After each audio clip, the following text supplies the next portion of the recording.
Un hermano del movimiento familiar cristiano, que obviamente conozco y aprecio mucho como movimiento, muchos años sirviendo a la iglesia a través del fortalecimiento de los matrimonios y de la familia, me pregunta cómo se administran los bienes de la iglesia para poder saber un poco cómo se administran y, en segundo lugar, para poder saber cómo responder a aquellos que hablan de la iglesia como una institución rica y millonaria. Miren, hermanos, respecto de la iglesia como una institución rica y millonaria, lo que hago es remitirle a otros puntos de vista que yo ya he dedicado a ese tema y donde clarísimamente está visto que la iglesia es una institución, primero, que posee una enorme riqueza en objetos de carácter artístico, que son patrimonio de la humanidad y que gracias a la iglesia todavía perduran y son apreciables para toda la humanidad. Y que si la iglesia la vendiera supuestamente para darle comer a los pobres, ¿no?, como muchos dicen, convertirían estos bienes que son de la humanidad unos bienes solamente para millonarios. Porque ¿quién compraría si venden la Pietà de Miguel Ángel, que está en la entrada de la Basílica de San Pedro? Si venden la Pietà de Miguel Ángel, ¿quién la compraría? La compraría un multimillonario japonés, pues tailandés, no sé, ¿no? Y la pondría en su sala para tomar coctelitos con sus amigos multimillonarios y disfrutar. Mira qué bonito este Miguel Ángel es mío, ¿no? Y todos los demás fieles del planeta que tienen derecho a la belleza como tienen derecho al alimento, ¿qué? Entonces ese argumento es un argumento estúpido, lo digo con todas sus letras. Pretender que la iglesia se deshaga de un tesoro histórico que terminaría en las bóvedas de algunos bancos o en las salas de los multimillonarios es absolutamente ridículo, sobre todo cuando esa crítica viene de la izquierda, porque justamente la izquierda le termina dando el argumento a que los bienes artísticos que son patrimonio de la humanidad, que los pobres pueden ver con solo entrar a una iglesia, tienen que terminar en las bóvedas de los millonarios. Qué ridículo argumento para alguien que es izquierdista. Ahora, hablemos de la administración propiamente del dinero. Obviamente las iglesias son unidades autónomas. Entonces, una diócesis se mantiene del dinero en parte que viene de las inversiones que pueda tener la diócesis. Dios quiera que las diócesis tengan algún capital, a veces tienen algunas propiedades que alquilan. En general, la mayoría de los ingresos de muchas diócesis provienen de esto, de los bienes raíces, ¿no?, de propiedades que alquilan o venden. Luego se mantienen de la donación de los fieles. En América Latina, salvo algunas excepciones, entre ellas México, Argentina y Chile, en general el mantenimiento de la iglesia es en una minoría muy baja puesta por los fieles. Y en el caso de México, por ejemplo, es muy importante la donación de algunos donantes en particular, no de lo que dan los fieles, porque lo que dan los fieles no es suficiente para el mantenimiento de la iglesia y en muchas ocasiones no es suficiente para el mantenimiento de las parroquias.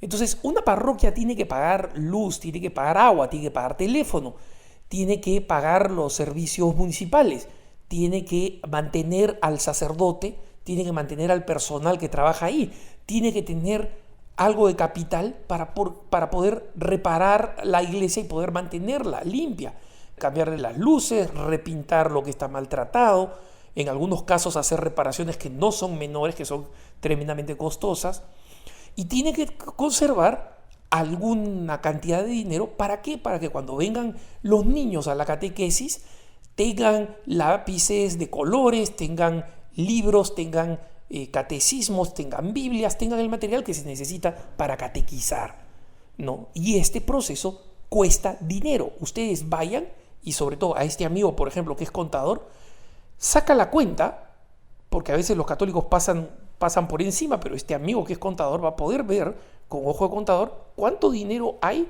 simplemente en una reunión en una sala apostólica. ¿Cuánto cuesta el mantenimiento de la sala? ¿Cuánto cuesta el equipo de sonido? Porque ustedes dirán, no, el equipo de sonido es propiedad de la iglesia. Sí, pero como un contador sabe, existe lo que se llama depreciación. El uso va gastando esos equipos y en un momento va a haber que reemplazarlos. Y para eso la parroquia tiene que tener un capital. Entonces, en general en América Latina, el estado de las parroquias es un estado bastante estrecho desde el punto de vista financiero, bastante estrecho. Ustedes dirán, bueno, yo conozco parroquias que tienen ingresos muy altos, efectivamente, pero justamente en la iglesia existe la política de Robin Hood. Se le pide a los ricos, no se les quita, pero se les pide a los ricos para darle a los pobres. Y así sucede con las parroquias. Las parroquias que tienen recursos económicos contribuyen con la arquidiócesis, con la diócesis, con el obispado, con el arzobispado, con una cantidad de dinero que luego el obispado o el arzobispado utiliza, por ejemplo, para mantener el seminario, para mantener las parroquias que son en las zonas más pobres donde lo que levantan es imposible para poder sustentarlo.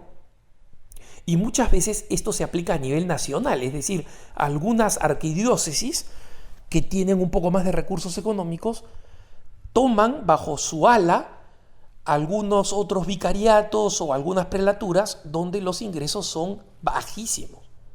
Por ejemplo, les pongo un caso.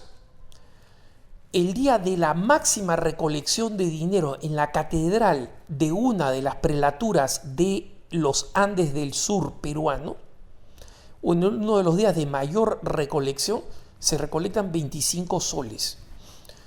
25 soles, el sol, la moneda peruana, está a 2.5 por dólar, ¿no? En consecuencia, esto 25 soles equivale a 10 dólares. Esa es la colecta en el día que más donaciones hay, ¿no? En el domingo de Pascua, digamos, o en la Navidad. El resto de los días está por los 10 soles, es decir, alrededor de 3 o 4 dólares por domingo por misa importante. En consecuencia, esa prelatura, que es una entre varias, no tiene cómo mantenerse. Y ahí es donde entra la fraternidad eclesial. Entonces, esto que se hace a nivel de conferencia episcopal también se hace a nivel mundial. ¿Cómo? El Vaticano vive fundamentalmente de algunas inversiones muy pequeñas que están en el Instituto per le Opere Religiose, el famoso IOR o Banco del Vaticano, que es un banquito. Y yo ya lo he explicado en uno de mis puntos de vista. Es un banco enano, donde tienen su dinero congregaciones religiosas o algunas diócesis y el mismo Vaticano, los mismos dicasterios del Vaticano, ¿no? Y es a través del IOR, por ejemplo, como los empleados del Vaticano, como los sacerdotes, las religiosas, los laicos que trabajan en el Vaticano, desde los jardineros hasta los prefectos de las congregaciones, reciben su sueldo, para que no sea de un banco pagano, de los cualquiera que hay por ahí, que terminan ganando los intereses. La Iglesia prefiere preservar eso para ella misma y utilizarlos, por ejemplo, para zonas de misión donde enteras diócesis, no, enteros países, desde el punto de vista católico, son mantenidos o sostenidos por la Iglesia Católica. Hay países en África, por ejemplo, hay islas, naciones en Oceanía, donde la Iglesia Católica enteramente es sostenida con el dinero externo. Y hay diócesis en nuestros propios países en América Latina que son sostenidos con el dinero externo, ya sea el que va de las diócesis al Vaticano y que luego el Vaticano distribuye, o a través de algunas organizaciones católicas autónomas que algunos episcopados han creado. Por ejemplo, el episcopado norteamericano tiene el Secretariado para América Latina, que acepta pedidos de iglesias y de congregaciones en América Latina para construir una parroquia o para reparar una parroquia o para lanzar una campaña pastoral. La generosidad de la iglesia en Estados Unidos, en Europa y en Europa Occidental y en Canadá es enorme en ese sentido.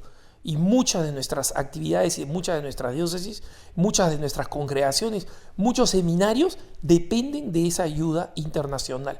Es decir, auténticamente católica. Recuerden ustedes que católico significa universal, de esa ayuda universal.